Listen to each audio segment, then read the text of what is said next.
CoreNet is a community of practice of about 60 research organizations. This conference, the CoreNet conference, has brought together learnings from the past year across various themes. There are a bunch of ground rules that I will just read out. If you could go to that slide. Yeah. So here are the three. So we are recording this session for the purpose of documentation and dissemination. If anybody has, issues with that, just let us know in chat and we'll kind of get in touch with you. Please use the question and answer box for questions and the chat box for comments. While you do that, it'd be great if you could introduce your organization along with your comment for context.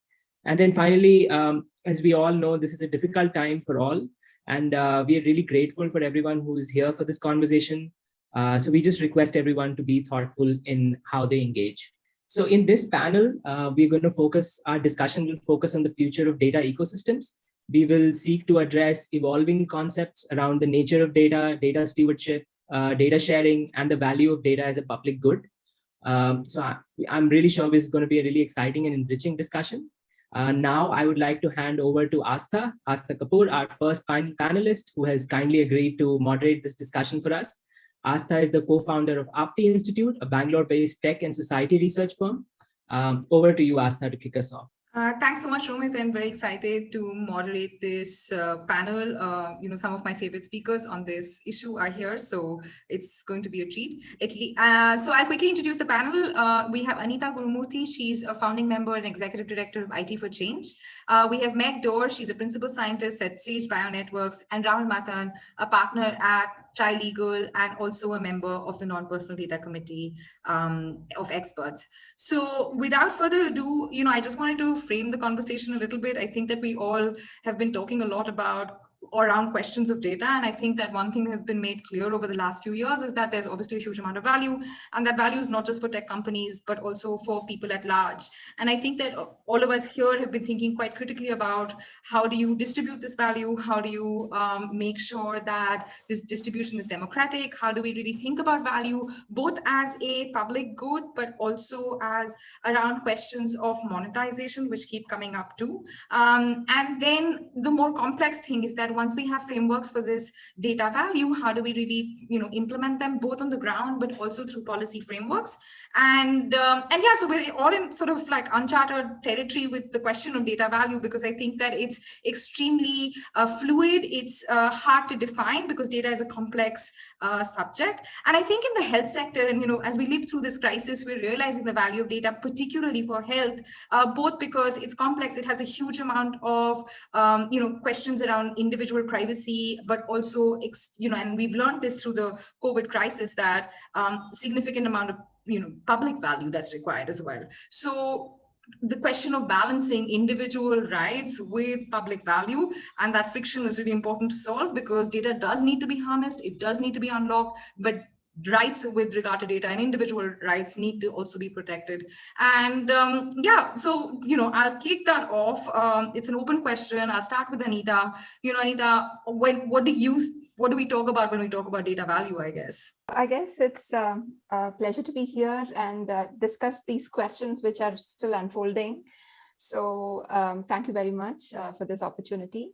I think the question of value, the question of public value, starts with a certain contextual assessment of where we are. So today, data-based intelligence is at the heart of a new economic paradigm, undeniably so, and it marks a turning point in the way production and market exchange are organized. So in that sense, data, or big data as you will have it, is an essential infrastructure. And from retail to commerce to health, as you mentioned, and even the business of governance, as we know, is based on this infrastructure. This raises the question of what is the social purpose of such infrastructure and who should control these infrastructures? Or in other words, who will determine the public affairs of the digital paradigm? Public in this sense, therefore, is not only about people in general, as has been, you will find this in the legal literature, but public also is a stand-in for a value that a society determines is desirable for itself, the cornerstones that are its raison d'etre in some way. So there is an urgency in the current context to deal with the iniquities of data ownership, to take back the controls, to take back the tech from corporations that have enclosed data. And so if the production of data-based intelligence and distribution of its value is to create an equitable world, an equitable economy and society, then the control of data and intelligence must pan out or be commensurate to reach this objective. So this is not to pit individuals, I think, against communities or collectives. The public value of data is like a capability index. It's a mirror of how individuals and societies are able to have the choices to determine how they can thrive. So lastly, and to unpack the value associated with data, I think it would be instructive to remember that the possibilities for collective-based models that are by no means new to human civilization become much more realizable in the data paradigm, and these allow us to reimagine public value. And we could call for federated platform infrastructures in which public value is achieved through decentralized governance, and where public policy is able to ensure equity while enabling private innovation and investment. I'll stop here. Perfect. And Rahul, I know that you've been thinking about this a lot as well, as part of, obviously all your other work, but also as a member of the NPD committee. So I know that the committee has a perspective on public value of data, but would love to hear more from you.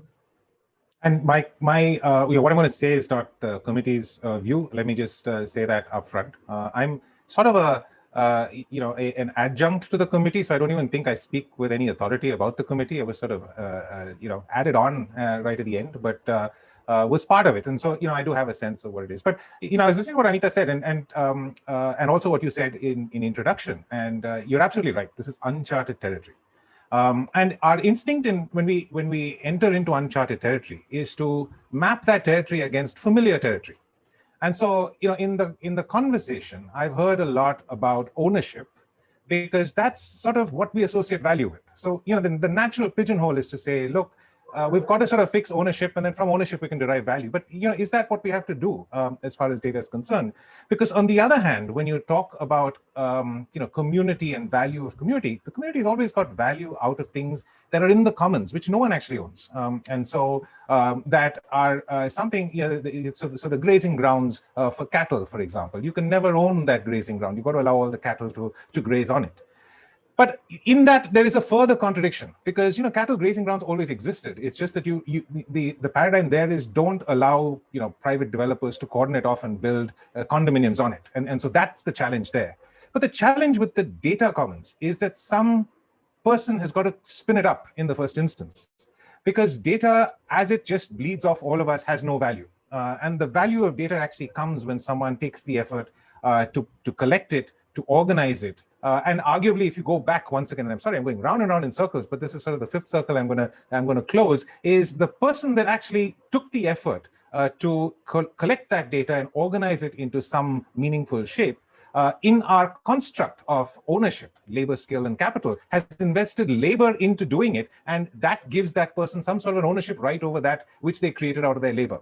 So, this is the reason why it is so challenging, because we don't have a space that we're corralling. We actually have something that's been created out of the labor of someone else that we are now saying needs to be given out back to the public, and that the public has to get value out of that. And these are fundamentally inconsistent philosophies if you pin it back to the construct of ownership and value derived out of ownership that we all think is the way in which we have to address property. And Meg, I know you and I have talked about this, about data ownership, thinking of it as property, and then interfacing those questions with the idea of rights. So yeah, where do you stand on this? So Astha, first, thank you so much for inviting me to this conversation. It is already the most intelligent conversation about data governance I have had in a long time. I loved Anita's points about infrastructure and the definition of the public and the publics and public good, and also her vision of a distributed federated model, right? So that local control could happen. But also to Rahul's point, do we really need to fix ownership and this idea of the data commons coming from the value that's added from harmonization of data, right? The hard work of data harmonization leads to the value that we derive from data. So building from both of their points, I think one of the challenges that I think a lot about with data governance and is the fact that data very rarely solely informs on the individual. The digital data that we shed, like so many skin cells, really informs on the collective. My exercise watch tells a lot about me, but it also tells about the people that I live with and the environment that I interact with. And so a truly individualist model, I think, is a way of fractionalizing communities and taking power away from communities who have a vested interest as a collective in those data. And I think that is something that that's difficult to square with this idea of value from data harmonization, because there is that labor capital inserted into the equation, which makes it distinctly different than a data commons. Which I think brings us all the way back to Anita's initial point around infrastructure, data as infrastructure, and data as a critical collective infrastructure project, and value and good for communities. No, that's super helpful. And yeah, and I think you're right. I think that the complexity between thinking of it as a community good and then also harmonizing that labor capital question is complex. And I know, Anita, you've written about this a lot, but also you spoke about the infrastructure of it. And I guess, I'd love to understand both how you sort of expand upon the interests of the community with respect to data, and also from there, like, what are the infrastructures we need? What are the ways in which communities can be enabled to actually exercise or draw value from this? And if there are indeed ownership sort of rights around this, then how do those get actualized? Yeah, not only are we swimming in, something that is just unfolding and therefore is highly indeterminate. I think much of this is also in the realm of theory now, right? I think in our everyday work and research, we're thinking about models, but we have so few precedents to go by, right? I mean, we just heard the example of the grazing grounds, right? We say, yes, partly so. Forests, yes, Australian commons, partly so, but not entirely. So to answer your question about understanding community rights in respect of data, the models that are probably amenable, we still don't know. We are trying to figure it out. But I could theoretically start with, looking at the individualist approach, probably try and deconstruct its limits and the way it has actually unfolded in the current legal, social, policy, de facto Wild West data regimes that exist. So in the dominant individualist approach to data governance, individual rights in data are mostly seen as limited to concerns of privacy as we know it, data protection, and prevention of individual harm. The rights of data collectivities are, of course, recognized in the conception of group rights, but limited to concerns about discriminatory profiling, collective harm, etc. Data resources in this particular understanding, broadly conceived in the EU's GDPR, are bifurcated into watertight compartments, right? In terms of the personal data sets and non-personal data sets. And this is hugely problematic. Concerns about privacy, anti-discrimination, protection from harm are seen to solely subsist in personal data. Violations of privacy in downstream processing of non-personal data don't seem to somehow, come into the reckoning. And non-personal data in the scheme of individual rights is treated implicitly and automatically as the private property of data collective firms.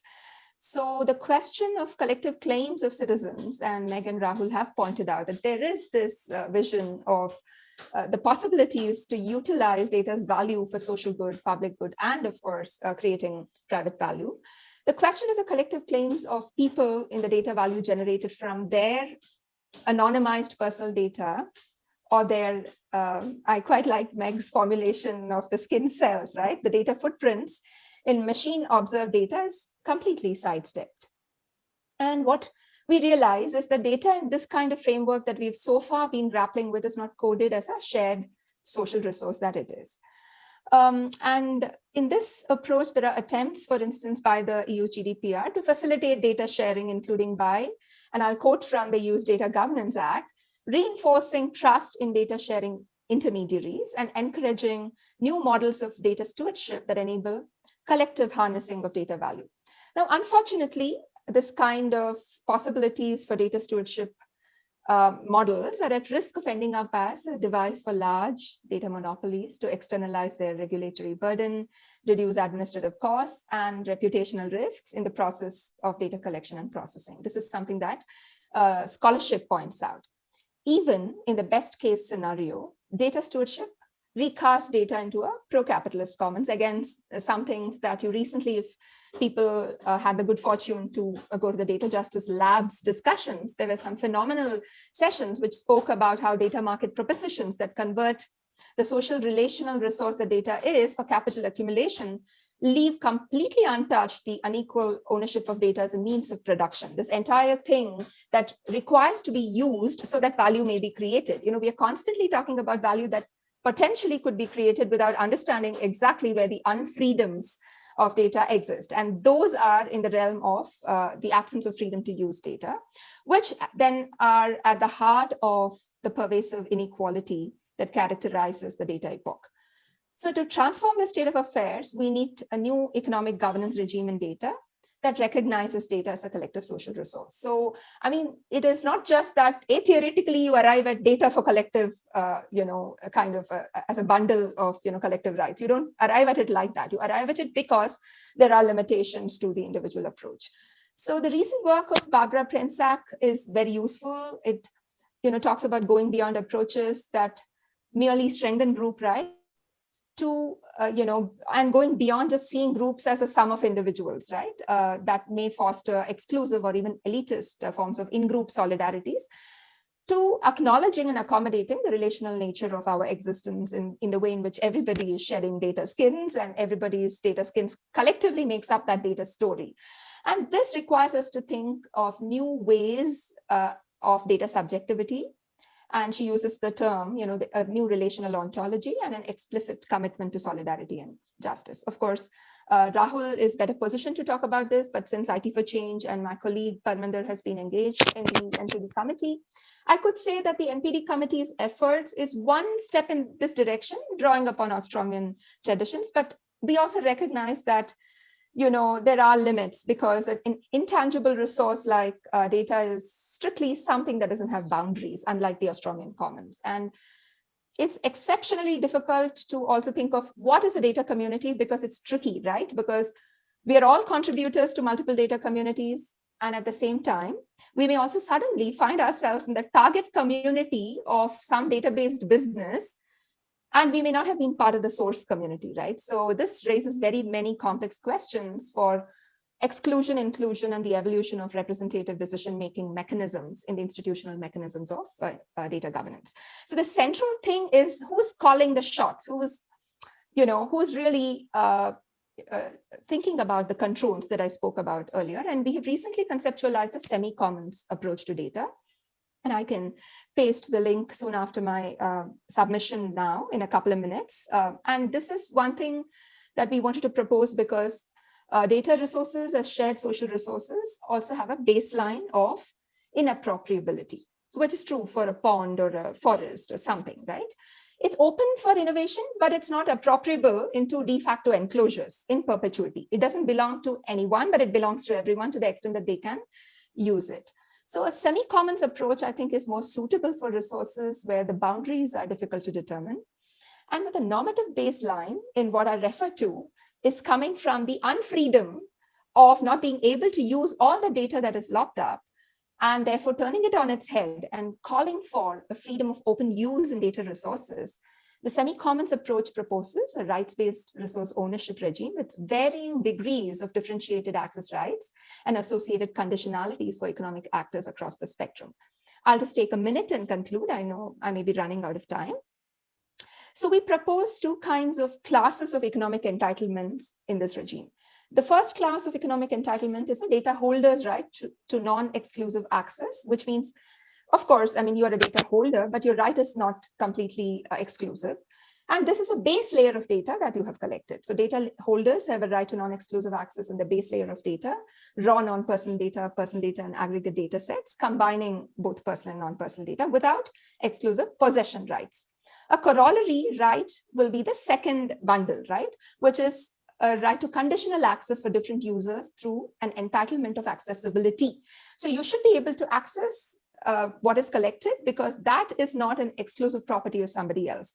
And without this right to accessibility and the freedom to use, you're going to end up having a society where only first movers will have an advantage. So we talk about conditional access and how it depends at minimum on the type of data seeker, the type of data holder, whether it's a nonprofit, whether it's big tech, the specific parts of raw non-personal data, aggregate non-personal data, the purpose of the contextual applicability, etc. So it's not as if this is not variegated or differentiated, but my submission is, and I conclude, is that the semi-commons framework opens up possibilities for what we are calling distributive integrity in the data economy. What is lacking today is that distributive integrity, right? So we are actually seeing these winner-take-all models, this finders keepers kind of, pandemic, right?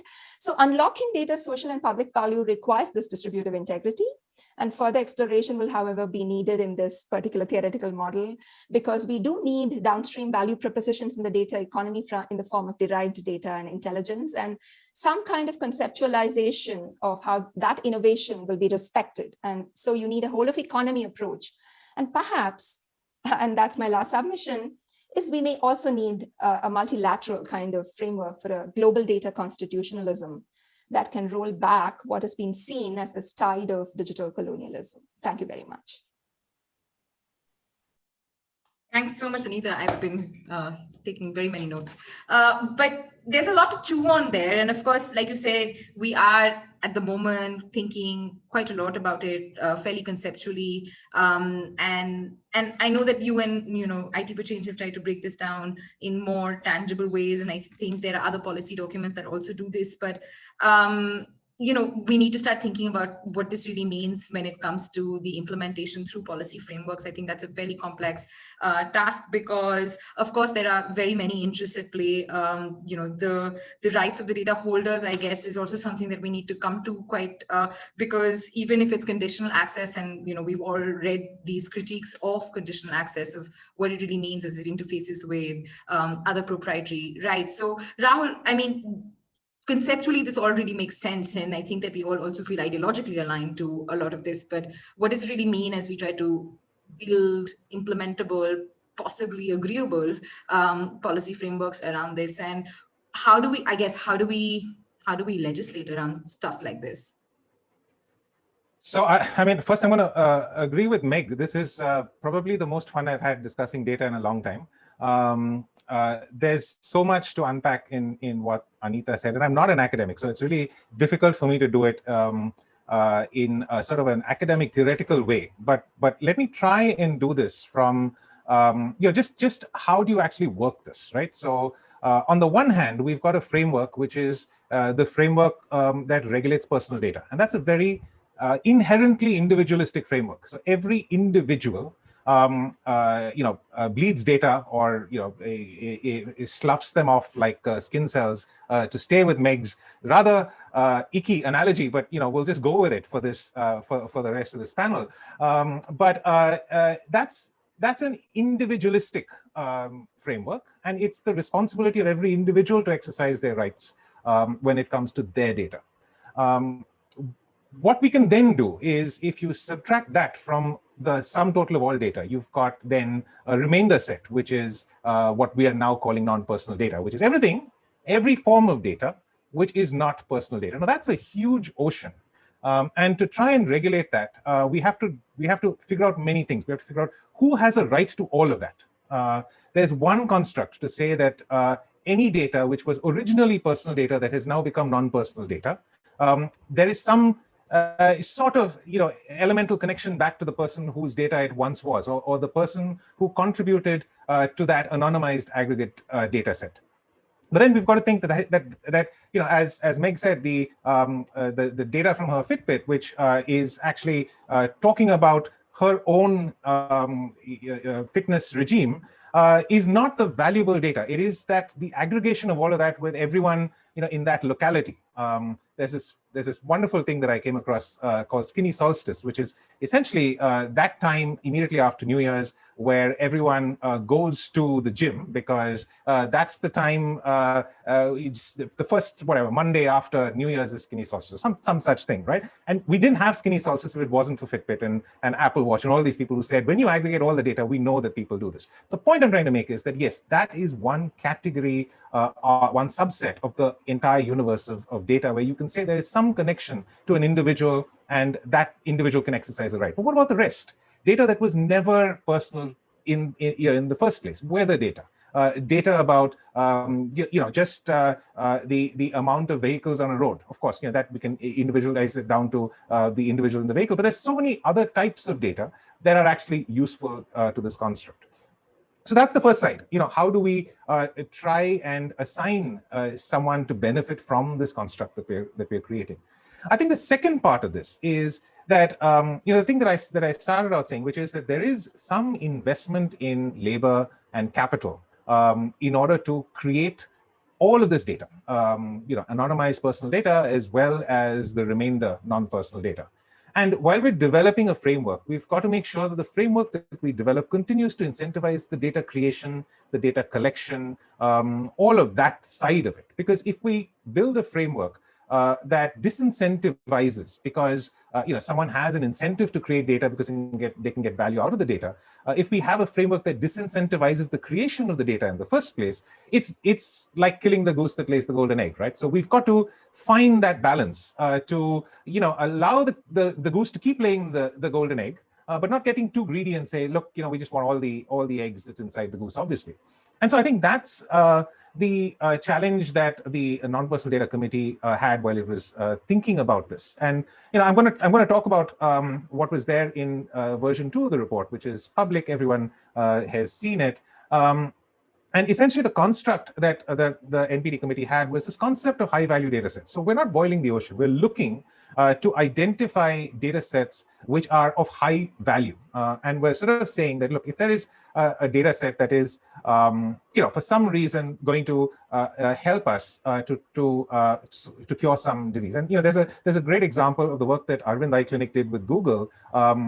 Used retinal fundus photographs, built an AI machine learning algorithm on top of it, and using that, we're able to detect diabetic retinopathy with a very high degree of accuracy.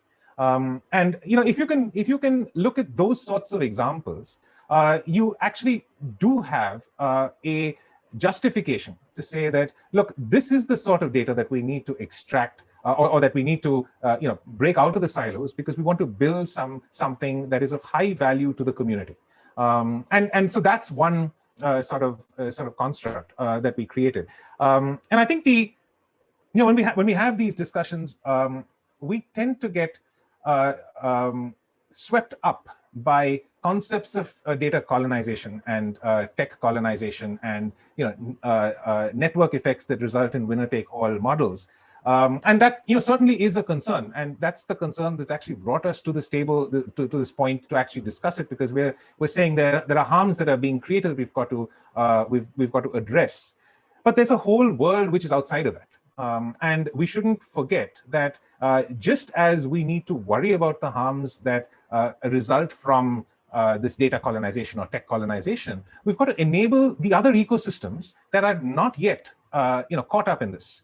And in this, I want to talk a little bit about what India is doing with the data sharing frameworks that we've built. And this is not NPD.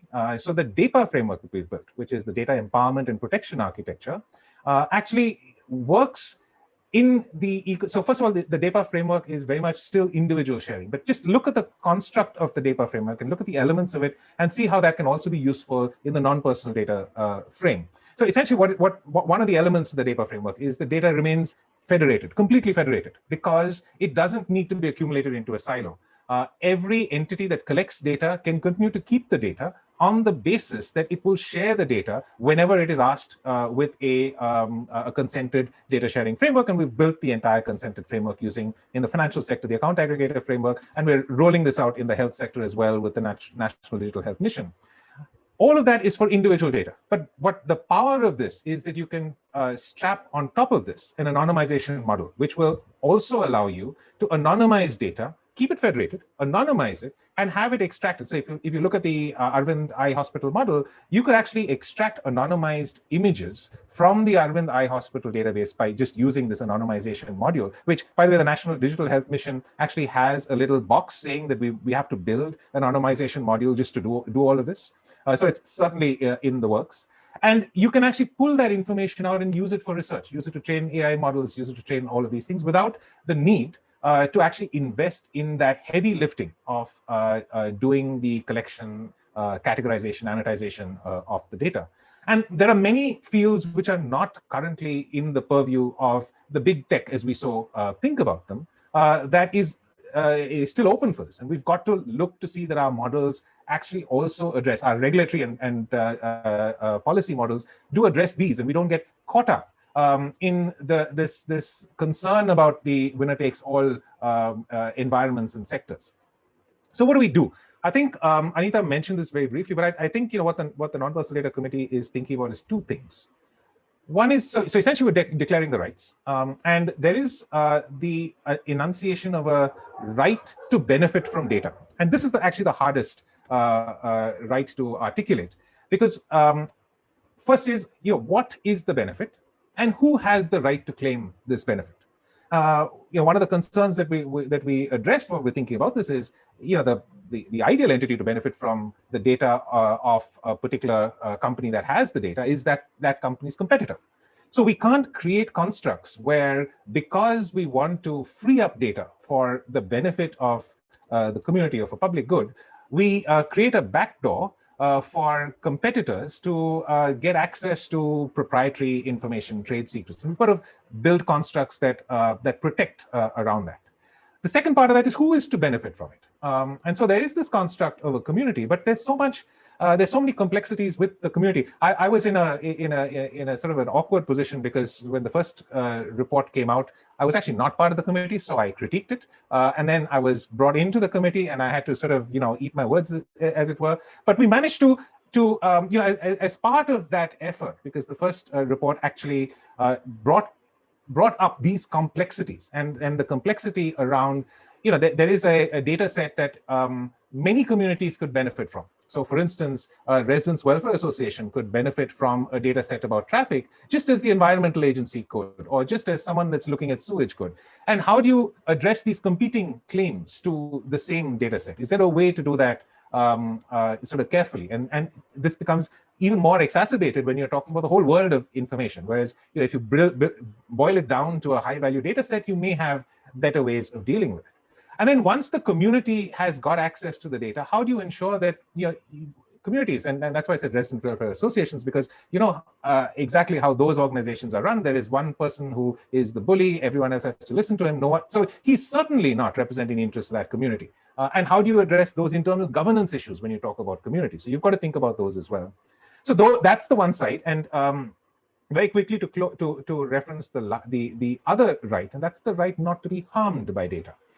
And this construct essentially is, whereas the first construct is exercised by the community, the second construct could be exercised by a member of the community or a subset of the community. And the idea there is that it is possible that there can be something like a collective harm or a harm to an entire community, which is not fully covered within the framework of the personal data regime, or quite frankly, any other regime. And is there a need to actually agitate for some sort of a control as far as that is concerned? Once again, challenges are how do you address this, who do you invoke it against, and things like that.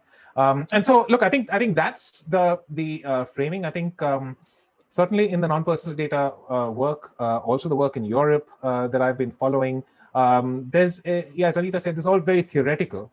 It's time for this to be reflected into some sort of a regulation where you can actually see how this works.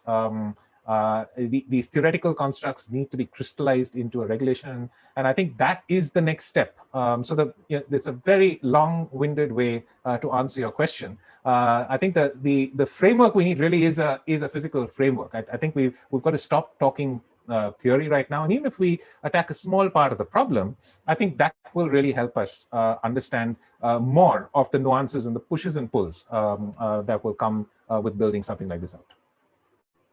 No, thank you for that. And I think it's correct. I think we're all sort of hitting our theoretical walls at the moment. And Meg, I know that, you've been seeing how it's done a little bit with your research and actually, feeling different kinds of sort of bottom-up data mechanisms, working with communities directly and trying to understand their own preferences, which is, would love to understand, obviously, your responses to Anita and Rahul, two different perspectives, but also what you're seeing on the ground and what does it really take to build solid community-led data governance structures?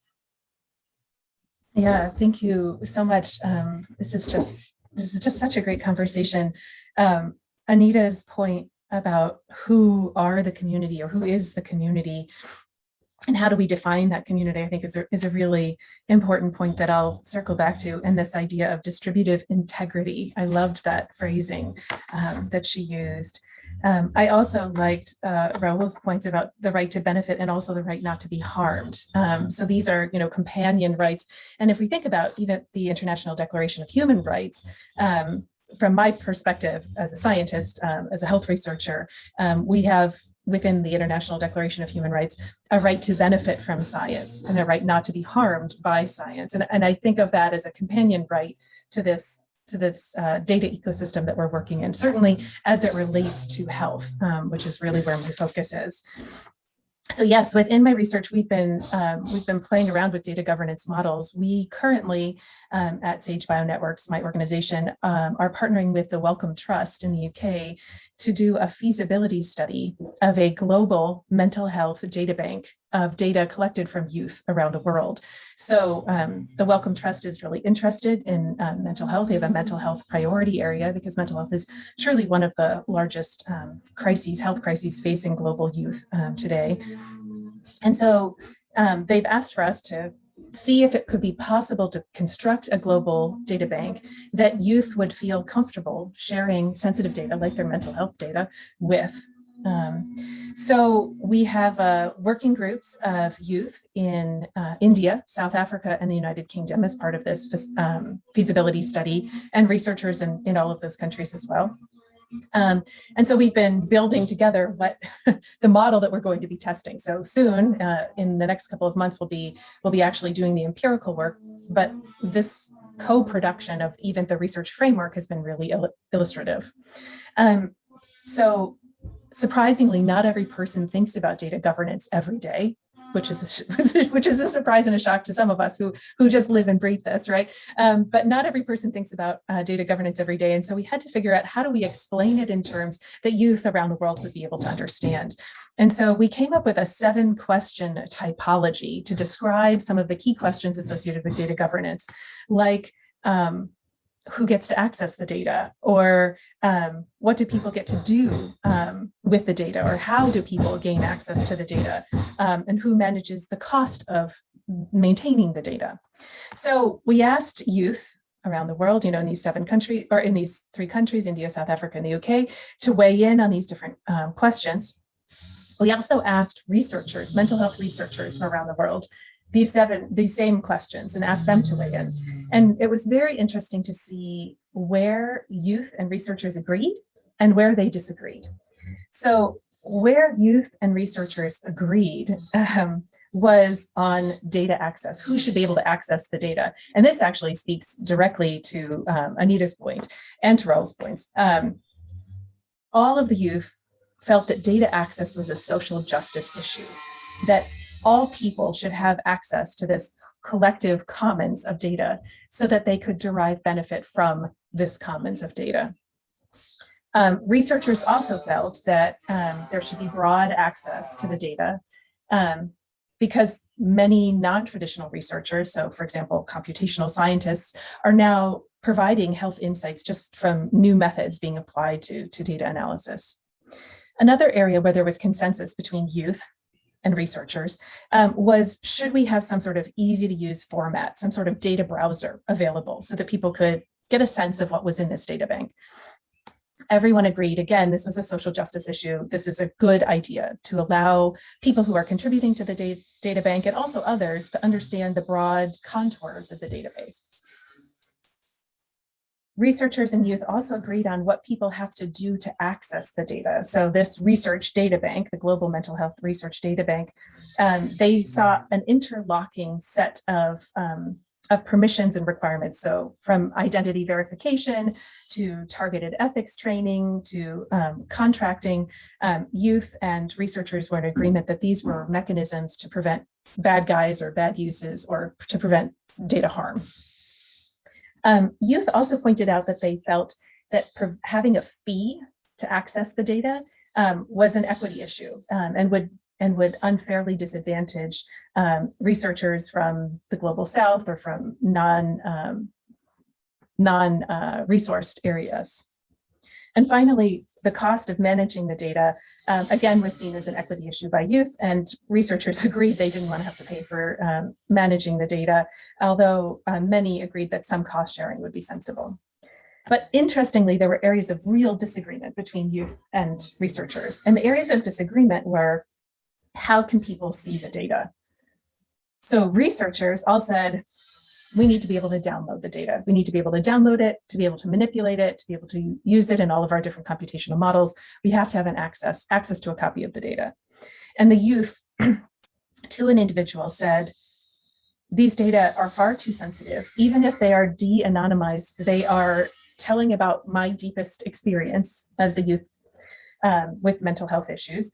And so those data should only be available in a sandbox, a secure sandbox, or even more preferably, they should only be available as a synthetic data set with then model to data use. So with a data steward running analyses for people rather than allowing for direct access. So this bimodal distribution certainly gives us an area to explore empirically. Is there any common ground between researchers and youth? And this is what we're going to be exploring, both through a qualitative approach, through deliberative democracy sessions in India, South Africa, and the UK, and also through a quantitative approach. So we've created a mobile app that youth around the world are going to be able to download. And as part of joining the study through the app, they're going to be selecting their data regime, their data governance regime, and they're going to be able to select for or against different data access models, including allowing data download or not allowing data download. The sixth question that youth and researchers discussed was, who controls the data? And youth and researchers all agreed that someone should control the data, but they had a difficulty with deciding who should control the data, whether there should be a community panel or a manager or a steward. But one of the questions that kept coming up amongst youth, to Anita's point, is who is even the community here? How do we define who the stakeholders are? And the youth came up with this question themselves. It arose directly out of their discussion independently in each of the 3 countries where we were holding these youth panels. And I feel like that really speaks to the fundamental questions that we're facing as we think about data governance. Community changes over time. Community is by its very definition fluid and dynamic. And to Anita's earlier point, we belong in many different communities, and the communities that we belong to dynamically change, and we may even be included from a data perspective in communities that we don't realize that we identify with, right? We don't claim ownership of or claim membership to. So who controls the data is a question that we will also be exploring empirically through both our qualitative and quantitative arm. And finally, the question of what kind of research can people do with the data was an area of disagreement. Fortunately, both researchers and youth agreed that researchers would have to follow major ethics guidelines. But then the question is, should there be profit making allowed, for example, from the data? Researchers were in favor of that. They think about, drug targets and new therapeutics, but youth were very skeptical about profit making without return of value back to their community. So I feel like that was a really interesting point, again, one that we're going to be exploring empirically. So this is a project that we have ongoing right now. As I said, we've been co-constructing the research approach with these youth panel and researcher panels around the world. We are moving into our empirical data gathering phases over the next couple of months, and hopefully within 9 months from that, we'll have some interesting data to share back with you, both from deliberative democracy discussions amongst youth around the world, and also from our quantitative study. I think I saw a comment about consent and volunteerism. Yeah. So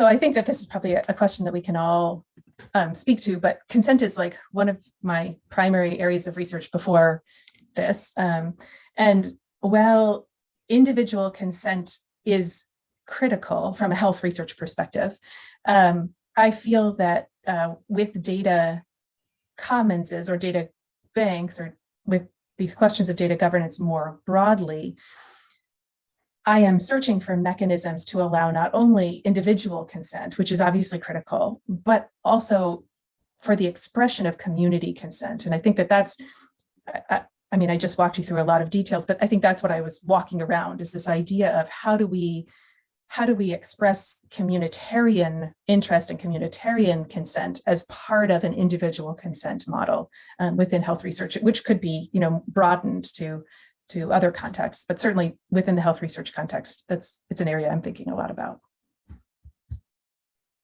Thank you, Meg, and thank you to the panelists for these very diverse but also connected views. I think that it's clear that we need to build some kind of distributed integrity. I am also going to use that more often with regard to data, but regulation is complex and needs to be tested. And similarly, based on what Meg's saying, we also need a lot of research on the ground to actually make sure that the process of building up quote unquote community data rights is consultative and makes sense for people on the ground, and has structures such as data stewards, which is the research that we do at Aapti to support the actualization of these community rights. And but yeah, and I think it'd be, before we sort of open up for questions, a few thoughts on where does this conversation go? And I'll start, Anita, with you, Anita, because the paper that you plugged in the chat actually has very clear direction in terms of where you'd like to see this conversation go. But how do we really test these ideas? Because of course, I think we all agree that they do need to be tested. So is it sandbox? Is it experiments on the ground? How do you see this unfolding? Yeah, thanks. I think that's where I think the work that my colleague and the organization has put into the non-personal data committee is useful. I think we agree that rather than ranting about colonialism, etc., which are convenient handles, it's important to experiment with a few mechanisms that come from a resource governance regime to address the resource of data, rather than actually start from what essentially is a civil political right, in that you start from the end of consent, and then you get looped into many complications that are a pitfall, because you can't solve the question of consent in downstream data uses. And just like Meg pointed out, even de-identified data in mixed data sets particularly becomes a huge question. There was also this comment, I think, about voluntary contribution and consent, but I think it would be instructive to remember that increasingly, I guess 80 to 90% of data in the next few years is going to be data that comes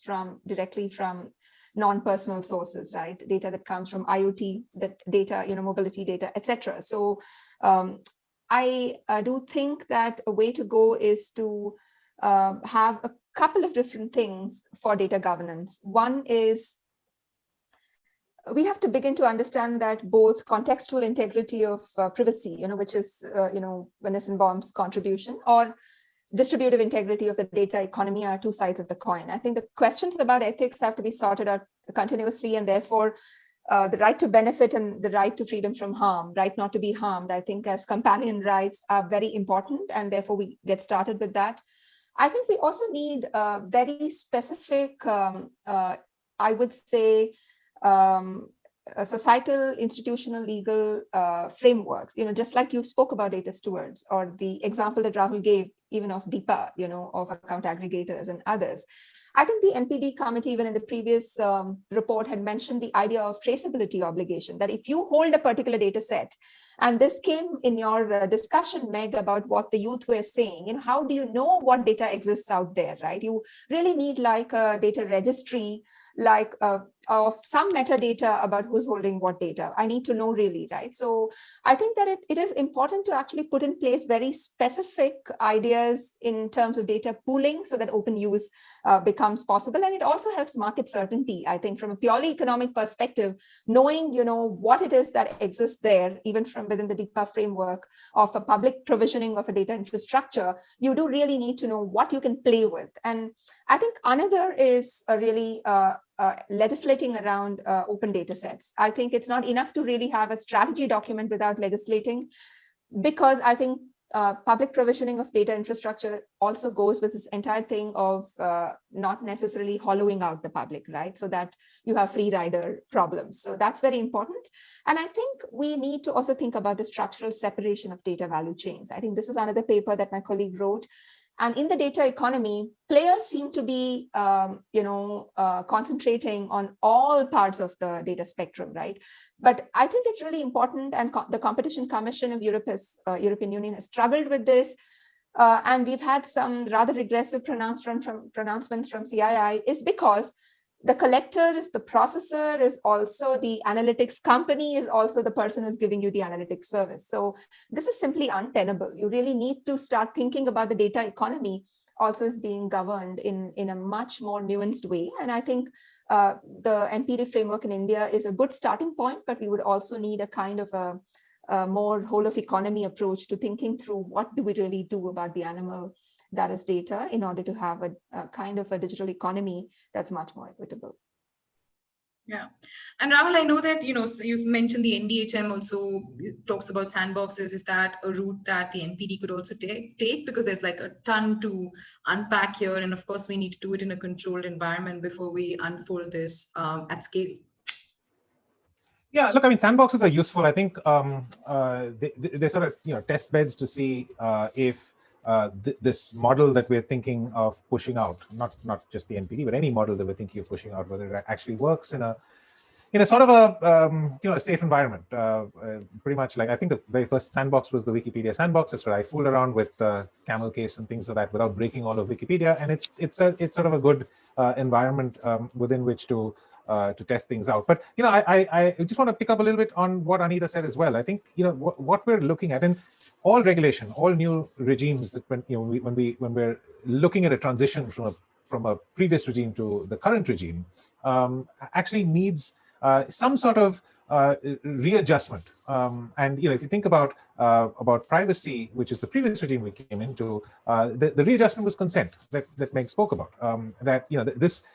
This focus on consent as a way to do things with data, that if we didn't collect, we would get into trouble. And if you think before that, the telecom industry was largely run by certain monoliths that are very similar to the world we find ourselves in today with data, and that was the original winner-take-all economy. But there are ways to break this. There are ways to sort of unbundle this, and I use in my writing unbundle the phrase unbundling a lot, because India it does a lot of that. And so I think we need to think through some of that unbundling in the non-personal data construct. So think of ways in which you can disaggregate the collector from the analyzer, from the processor, from the person who builds the AI algorithms, and find a way to allow all of those actions to take place, but take place in a way that they all work well with each other, but don't necessarily have to be run full stack top to bottom by the same entity. With every entity in the stack actually having a viable commercial business model to be able to continue to operate. It may be very different from the business model that we look at, but every business model at a point of transition, at an inflection point, is different from the business model that existed before. And I think that in many ways is the future of data governance that we can't talk about. That actually always follows from some sort of a regulatory event or some sort of a cataclysmic technology shift, which we are currently in the middle of. But 10 years from now, when we look back, we can actually pinpoint and say, look, this happened, and so all of these things happen. While you're going through it, you'll never be able to see what's going to happen in the future. And I think we are in that phase right now. Really excited to be part of this, part of the phase, all of us really working at different ends of the problem. But I think those are the, if I look back, I don't know what those things are going to be, what those little pieces of infrastructure that unbundle, disaggregate our current way of thinking is going to be. But I can be sure that there will be some of these things. And then when we look back and study it, we will understand that this is how we now transition to this the new framework. That's 10 years from now, Astha, we can sit down and see whether I was right or wrong. No, that makes complete sense. And I think, yeah, exciting to think that we're going through this event all together. But Meg, as you know, just there are some questions on the ground as well. But I think that it would, I'd love to understand where we do more, I guess, research, because, you're dealing with the youth experience on some of these questions. But of course, there are very many communities. And is there research that we can do to also define these communities better? But it's, how do we scale some of these research questions? Where do we go from here? And also, how do we balance what, Anita and Rahul have also been saying in some ways, to take regulation along as well? In some ways, it's easier as a health researcher because my context is so circumscribed, and we have special laws and special rules which have arisen for reason, obviously, because of prior abuses, that really govern the way that our processes work within health research. To that end, though, I feel like sometimes we're a little bit a canary in the coal mine. I mean, one of the real challenges that we face in health research is harmonization, data harmonization. It is truly the rate limiter right now to large-scale understanding of human health. We have all of these disparate data sets, all with their own data ontology, and without largely manual curation, we can't provide interoperability, which would allow for insights to be derived from these data sets. One of the things that my organization does is actually harmonize large data sets to allow for solving. But once we, and this might be something that happens, on the legislative side, is once we establish standards, international standards for data structure, we're going to lift this dam. We're going to take away this barrier to massive solving on large data sets, and at the same time, I think, face much greater risk of both individual and community harms, because regardless of the ways in which we de-identify data, the scientists at my organization have repeatedly found over and over again, and others have as well, that data inform on us in ways that we can't even imagine. For example, we've run a Parkinson's disease study, which is a research kit app, so a mobile application for people with and without Parkinson's disease, to understand more about the lived experience of people with Parkinson's disease, the variability in symptoms day to day, week on week. And in collecting these data and looking at these data, we thought, oh, we have really found something that indicates Parkinson's disease progression. We really thought we had identified a signal that was, going to help us understand Parkinson's disease more. And when we looked more deeply at the signal, what we found was just another way of identifying individuals. Because even the way that we pick up our phone or touch our phone is identifiable. It tells about us as an individual. And so these signals that that aren't even on the list of 18 HIPAA identifiers, not even on the GDPR's radar, when we think about pseudonymization, these data, the digital data, because they are so granular and they are so massive, really inform on us as individuals. And so at some point, we're going to have to face this reality, which is there's no such thing as de-identified data. Data are always going to inform on us as individuals and on us as communities. And so what do we do about it? How do we approach the world with that reality in hand? And I think that in a health context, we just lock it down and make sure that researchers are well qualified and have done ethics training, and we can sandbox data and we can monitor outputs and so on and so forth. But does that really work in the broader data economy? I mean, to Rahul's earlier point, I loved the visual of this. We don't want to have a framework that disincentivizes collecting data. We don't want to kill off our golden goose, because these data are a public value. Certainly within health, they are going to be transformative to human health. The complex health problems that we're facing today will be solved no other way than through the analysis of massive data sets, through understanding people's true lived experience. And so how do we provide that public good without creating data harm? Thanks so much, Megan. Really brought us back to the question that we started with, which is how do we, think about public good without harm both at the individual as well as the community level.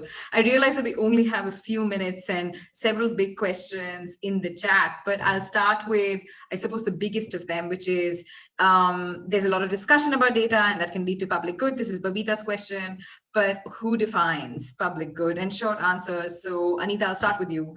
Who defines public good? And also, is there some sort of data that can be particularly targeted for public good? So I guess this goes back to the question of HVDs that Rahul mentioned, but who defines, and is some data more public good than other data, I guess? Yeah, well, I just take off from where Meg left us. I think there is this saying, Meg, I don't know if in the health community you've heard it, but I've heard it, that all data is health data, right? Is there any data that's not health data? So if I board a bus 20 times, it means, I could have spondylitis tomorrow, right? So coming back to the question about who defines, what's public good, I think that data rights or the conceptions of benefits enhancing data are not unanchored, right? There is, I think, a huge body of, I would say, work that is done even from the courts, from the Constitution, on what really governs resource distribution in a society, and how should that resource distribution lead to social justice, or the vision that a society has set for itself. So the short answer to that is, this is not coming from a vacuum.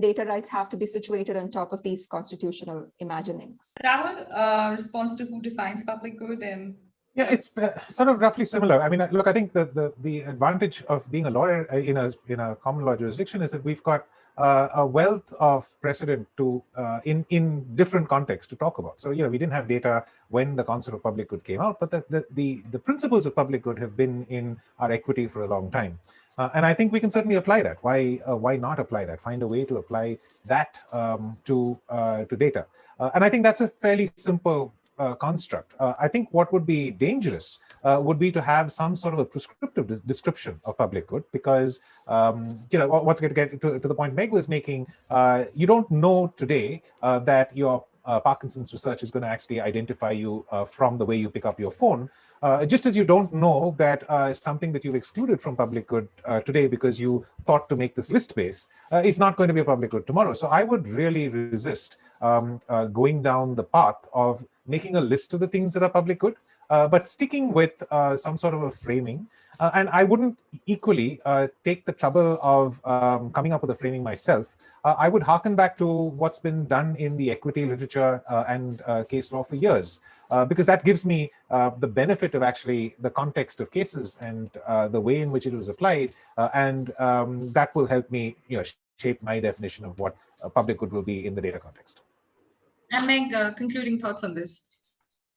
I don't think I can add anything beyond what Anita and Rahul have said, other than my experience with these youth deliberants around the world, with the specific use case of the mental health data bank for global youth, to say youth are thinking about all of these issues too. So I think that it's clear, even to people who are naive to the data economy, that the concept of public good is one that can drive our purpose-based decisions within this data ecosystem. If 16-year-olds in the UK are agreeing with 20-year-olds in India who are agreeing with 17-year-olds in South Africa, that's a pretty impressive consensus across very diverse environments about the importance of deriving value around the world. Wonderful. I'm sorry, I feel like we've missed a lot of questions, but we're also at time. And I suppose this happens when it's a very interesting panel where everybody has a lot to say on the issue. So I hope that it was, enjoyable. I know that I've taken very many notes, and this has definitely been one of the best conversations I've had on this issue. And I think what we take away from this is that, it's a long journey, and we need to do the effort to, test different ideas, both at the regulation stage, also on the ground through different kinds of research methods, and think more deeply about questions of data infrastructure. But yeah, thank you so much to the panelists for joining us. This has really been truly very fascinating, and hopefully we can continue these conversations. I'll hand it back to Romit to close it off from the Quicksand side. Thank you, Astha.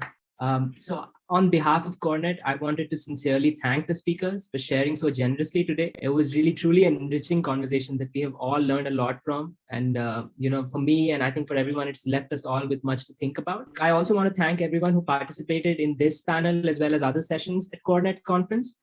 We'll be sharing documentation and recordings from the session soon. Everything is going to be at the website, corenet.in. And if you'd like to know more about CoreNet, please reach out to us. The details are on the screen. Thank you once again.